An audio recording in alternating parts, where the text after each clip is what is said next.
ചെറു ചൂടോടുകൂടി കട്ട് ചെയ്ത് പാലിൽ മുക്കി കഴിക്കാവുന്നതാണ്. ഇത് കുട്ടികൾക്കൊക്കെ വളരെ നല്ലതാണ്, ഹെൽത്തിയാണ്.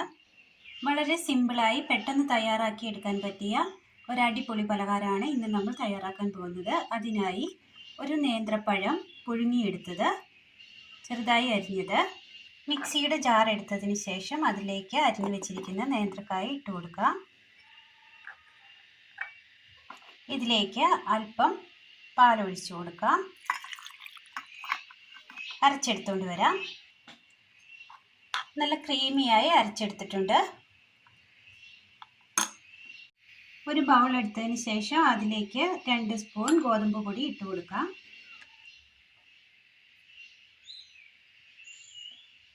ഇതിലേക്ക് അല്പം പാലൊഴിച്ചു കൊടുക്കാം. നന്നായി ഒന്ന് മിക്സ് ചെയ്തെടുക്കാം.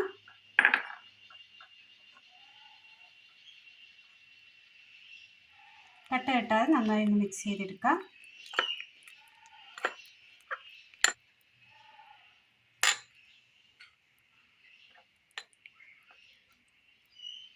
നന്നായി ലൂസാക്കി എടുത്തിട്ടുണ്ട്. അടുപ്പത്തൊരു പാൻ വെച്ച് കൊടുത്ത് അല്പം നെയ്യ് ഒഴിച്ചു കൊടുക്കാം.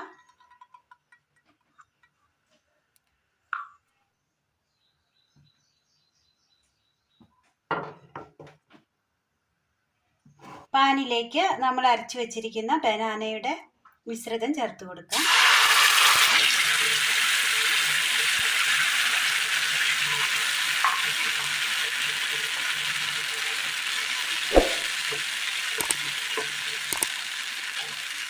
നന്നായി ഒന്ന് ഇളക്കി കൊടുക്കാം.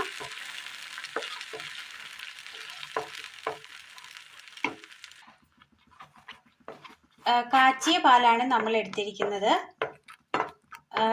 വേവിച്ച പഴവുമാണ്, അതുകൊണ്ട് തന്നെ പച്ചമണമൊന്നും ഉണ്ടാവില്ല. അല്പം കഴിഞ്ഞ് നന്നായി ഒന്ന് തിളച്ച് വന്നതിന് ശേഷം ഇതിലേക്ക് നമ്മൾ മിക്സ് ചെയ്ത് വെച്ചിരിക്കുന്ന ഗോതമ്പിൻ്റെ മിശ്രിതം ഇതിലേക്ക് ഒഴിച്ചു കൊടുക്കാം.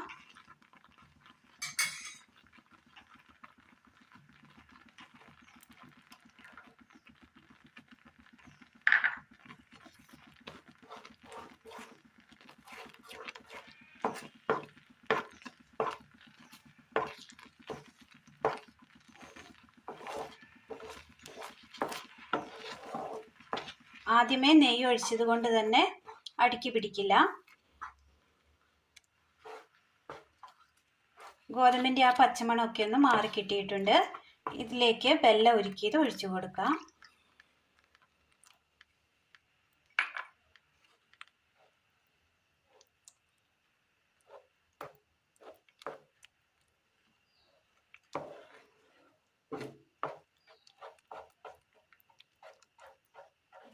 വളരെ നല്ല ടേസ്റ്റാണ്. എല്ലാവരും ഒന്ന് ചെയ്ത് നോക്കി അഭിപ്രായങ്ങൾ കമൻറ്റ് ബോക്സിൽ അറിയിക്കാൻ മറക്കരുത്.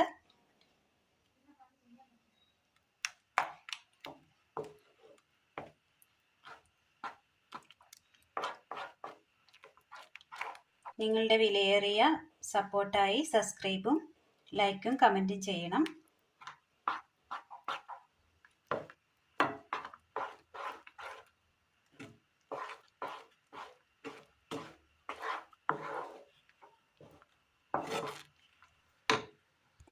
ചട്ടിയിൽ നിന്ന് വിട്ട് കിട്ടുന്ന പരുവമായിട്ടുണ്ട്.